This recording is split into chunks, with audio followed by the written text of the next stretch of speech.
जय हिंद दोस्तों। मैं हूँ राकेश फौजी।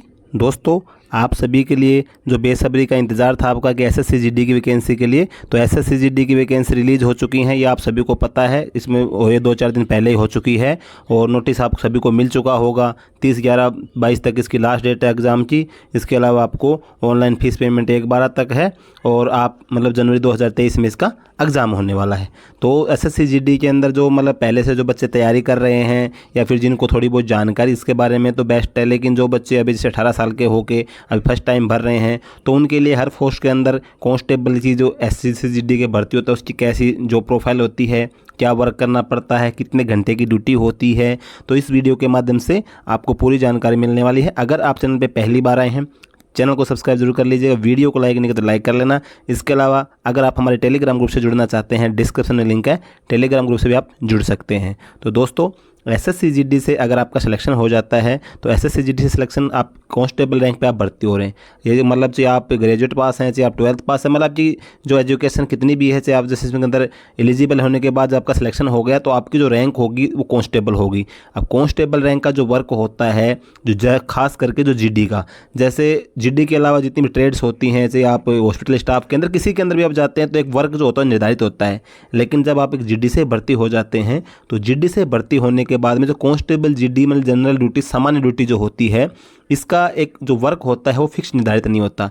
इसके अंदर जैसे आप एनसीबी वगैरह की बात करते हैं, एसएस की बात करते हैं, इनका थोड़ा सा एक अलग सिस्टम हो जाता है। जैसे अब की बार आपको नारकोटिक्स कंट्रोल ब्यूरो की भी इसके अंदर वैकेंसी आई हुई है, एसएस आपका आई है, तो इनकी तो थोड़ी सी जॉब अलग टाइप की होगी। लेकिन इसके अपोजिट जैसे हम बात करते हैं, आपकी बीएसएफ है, सीआरपीएफ है, आईटीबीपी है, एसएसबी है, असम राइफल्स है, तो इनके अंदर जो कांस्टेबल का जो वर्क होता है, जनरल ड्यूटी उसको ऑल राउंड वर्क होता है उसका। आप एक जीरो से लेके हीरो तक का जो काम होता है वो कांस्टेबल जीडी को करना पड़ता है। जैसे आपको किसी भी प्रकार का ऑपरेशनल करना है, इसके अलावा कैंप सिक्योरिटी करनी है, कैंप मेंटेनेंस ड्यूटी है, यानी कि ऑफिस वर्क भी हो जाता है। हर प्रकार का जो वर्क होता है वो एक जीडी के जवान को करना पड़ता है। इसके अलावा जो ड्यूटी अगर आपकी होती है, तो जैसे कई भाई मेरे को कमेंट करते हैं कि सर कांस्टेबल जीडी की ड्यूटी कितने घंटे की होती है, तो इसके अंदर जो कांस्टेबल जीडी की जो ड्यूटी होती है इसका कोई भी जैसे फिक्स टाइम निर्धारित नहीं होता है। जैसे 1-2 फोर्स को छोड़ के जैसे मैंने आपको बताया, लेकिन उसमें भी जैसे हर फोर्स के अंदर आप जब ड्यूटी करते हैं तो ड्यूटी का अलग अलग तरीका होता है कि जैसे आप कोई कैंप सिक्योरिटी ड्यूटी कर रहे हैं, ऑपरेशन ड्यूटी कर रहे हैं, तो ऑपरेशन में अगर आप चले गए, मान लो आप सीआरपीएफ के अंदर भर्ती हो गई और आपको ऑपरेशन करना है, जंगलों में जाना, 2 दिन का ऑपरेशन हो जाए, 3 दिन का ऑपरेशन हो जाए, तो आप चल नहीं रहे, वहाँ पर आप कहीं भी रुक गए हैं, तो ये तो आपको ड्यूटी में आ गया, तो उसका कोई फिक्स टाइम नहीं होगा कि आपको कितने घंटे ड्यूटी करनी है। इसके अपोजिट अगर आप कैंप सिक्योरिटी में ड्यूटी कर रहे हैं तो कैंप सिक्योरिटी में 6 से 8 घंटे आपकी ड्यूटी रहती है। उसके अंदर आपका जैसे सीआईएसएफ वगैरह के अंदर आप जाते हैं तो इसके अंदर 8 घंटे की ड्यूटी कंटिन्यू होती है। अदर फोर्स में आप जाते हैं तो उससे 3 घंटे की ड्यूटी हो गई, फिर उसके बाद में आपका 6 घंटे का रेस्ट हो गया, फिर 2 घंटे की ड्यूटी है, 4 घंटे का रेस्ट है, फिर 2 घंटे ड्यूटी आ गई।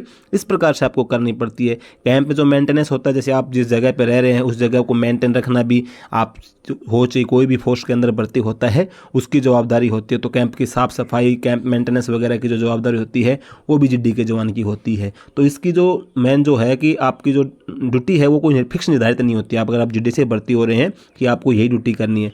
ओवरऑल अगर देखा जाए तो अभी जैसे आर्मी, नेवी, एयरफोर्स वगैरह से अगर आपका एसएससी जीडी के अंदर हो जाता है तो बेहतरीन जॉब है, क्योंकि इसके अंदर आपको 4 साल का या अग्निवीर का ऐसा कोई सिस्टम नहीं होगा। आप अगर भर्ती हो गए तो मिनिमम आपको 20 साल करनी है। इसके बाद अगर आप लंबे टाइम तक करना चाहते हैं तो आप 60 साल तक जॉब कर सकते हैं। इसके अंदर किसी प्रकार की आपको दिक्कत नहीं आने वाली है। आपको 4 साल के बाद में कोई निकालने वाला, पक्की आपकी रजिस्टर्ड जॉब है, कंफर्म पक्की हो जाएगी आपकी। आप एक बार भर्ती हो गए उसके बाद में आपको 4 साल का कोई मतलब नहीं है। अगर आप करना चाहें तो आपकी 60 साल की उम्र तक आप जॉब कर सकते हैं। तो वैकेंसी इसके अंदर अच्छी खासी आ रखी है। सबसे ज़्यादा वैकेंसी जो है वो बीएसएफ की है, उसके बाद में सीआरपीएफ की वैकेंसी है। वैसे ओवरऑल अगर देखा जाए तो हर फोर्स के अंदर ड्यूटी का थोड़ा थोड़ा डिफरेंस होता है। जैसे बीएसएफ है, बॉर्डर पे ड्यूटी करते हैं तो बॉर्डर के हिसाब से उनका अलग सिस्टम होगा। अगर आपकी ड्यूटी पीस एरिया में है तो उस हिसाब से ड्यूटी होगी। आपको इलेक्शन में ड्यूटी लगी है, जैसे आप सीआरपीएफ में किसी भी क्षेत्र में है, मान लो आपकी जो ड्यूटी होती है वो हर क्षेत्र के अंदर अलग हो जाती है। इसके अलावा आपको किस टाइप की ड्यूटी करें उसके हिसाब से फिर जिससे आपकी तैनाती जिस बटालियन में होगी उस बटालियन के हिसाब से इस प्रकार से ड्यूटी होती है। अगर आपको A to Z ड्यूटी अगर बताने लग जाए तो बहुत बड़ी लंबा वीडियो हो जाएगा कि एक कांस्टेबल जीडी को क्या क्या ड्यूटी करनी पड़ती है। यानी मैंने आपको बताया जीरो से लेके हीरो तक की पूरी ड्यूटी एक कांस्टेबल करता है। आपके अलावा अगर आप अच्छे पढ़े लिखे हैं, कंप्यूटर के नॉलेज है आपको, तो आपको ऑफिस का भी वर्क मिल जाता है, कंपनी लेवल में भी ऑफिस राइटर बैठते हैं। इसके अलावा जो मिनिस्ट्रियल के जो HCM स्टेनो से भर्ती है तो उसके असिस्टेंट के रूप में भी आपको वर्क मिल जाता है कांस्टेबल GD से अगर आप भर्ती हो रहे हैं। तो एक मतलब बेहतरीन जॉब है। अगर आप फोर्स के अंदर जाना चाहते हैं तो कांस्टेबल की जो रैंक होती है वो सबसे डाउन रैंक होती है।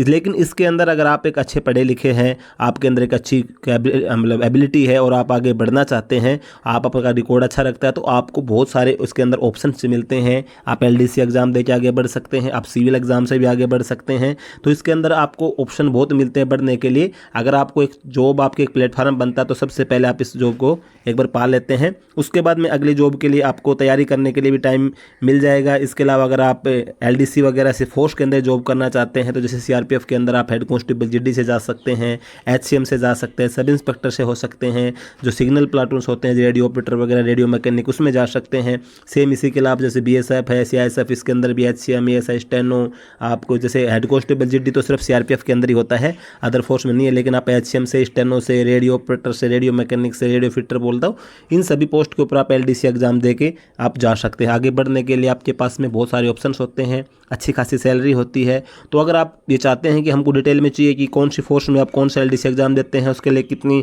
आपको योग्यता चाहिए, कितनी आपकी उम्र होनी चाहिए, क्या एग्जाम पैटर्न आते हैं, इन सभी अगर जानकारी आपको चाहिए तो आप मुझे कमेंट करके बता सकते हैं। इसके अलावा सैलरी की हम बात करें तो अच्छी खासी इसके अंदर सैलरी मिल रही है। 21,700 से आपकी बेसिक पे शुरू होने वाली है, उसके बाद आपको अलाउंसेज मिलते हैं। सैलरी के संबंध में एक सेपरेट वीडियो बना दूंगा जो आपको इसमें पूरी जानकारी, उसके अंदर A to Z आपको कौन सी फोर्स में जाएंगे तो कितना अलाउंस मिलेगा, उसके अंदर आपको पूरी जानकारी मिल जाएगी। बेसिक ट्रेनिंग में आपको कितनी सैलरी मिलेगी, तो ट्रेनिंग के संबंध में लगभग मेरा मतलब हर आपको पार्ट के ऊपर वीडियो मिल जाएगा। अगर आपको किसी भी पार्ट के ऊपर वीडियो चाहिए आप मुझे कमेंट करके बता सकते हैं, उन सभी पार्ट्स के ऊपर आपको वीडियोज़ मिलते रह जाएंगे। लेकिन जो GD की जो ड्यूटी होती है वो जनरल ड्यूटी होती है, तो इसके अंदर आपका एक तो आपकी नॉलेज के ऊपर और एक आपकी जहाँ पोस्टिंग होती है, आप किस फोर्स में ज्वाइन कर रहे हैं उसके हिसाब से आपकी ड्यूटी निर्धारित होती है।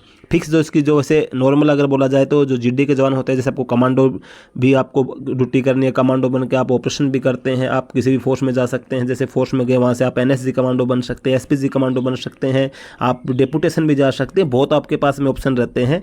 तो ये नहीं है कि आपकी एक मतलब सबसे लो जॉब है तो अच्छी जॉब नहीं होगी, बेहतरीन जॉब है। फोर्स के अंदर ऐसी कोई तंगी इतनी दिक्कत नहीं है, बशर्ते आपके ऊपर अंदर काबिलियत होनी चाहिए कि आप किस प्रकार की ड्यूटी करते हैं और आपका जो सर्विस रिकॉर्ड वगैरह है वो किस प्रकार से रहता है, कितने पढ़े लिखे हैं। अगर आप फ्यूचर में आगे बढ़ना चाहते हैं तो फोर्स के अंदर भी आपके लिए ऑप्शन है, और सिविल से आप अगर तैयारी करना चाहते हैं तो आप NOC लेके सिविल से भी तैयारी कर सकते हैं। तो अभी आपके पास में मौका है, आप अपने मतलब फॉर्म अप्लाई करके उससे अभी से अपने एग्जाम की तैयारी में लग जाएं, ताकि जैसे एग्जाम में, क्योंकि कंपटीशन इसके अंदर बहुत रहता है, पहले मतलब लास्ट बैच में बच्चे कोई मतलब पॉइंट मतलब आधा नंबर से, 1 नंबर से, आधा हाफ से, मतलब अलग अलग नंबर से बच्चे फेल हो जाते हैं। तो उस टाइम पे आपकी जब पूरी प्रोसेस हो जाती है तो बहुत बुरा लगता है। तो इससे बेस्ट ये होता है कि आप अपनी अभी से एक अच्छी सी तैयारी कर लें ताकि आपको सिलेक्शन में कोई दिक्कत नहीं आएगी। अगर आपको हर फोर्स के बारे में अलग अलग जो प्रोफाइल के वीडियो में चाहिए तो भी आप मुझे बता सकते हैं वो किस फोर्स का आपको अलग से जो प्रोफाइल का वीडियो चाहिए, तो मैं उस वीडियो बना दूंगा ताकि आपको हर फोर्स के बारे में अलग अलग जानकारी मिल जाए।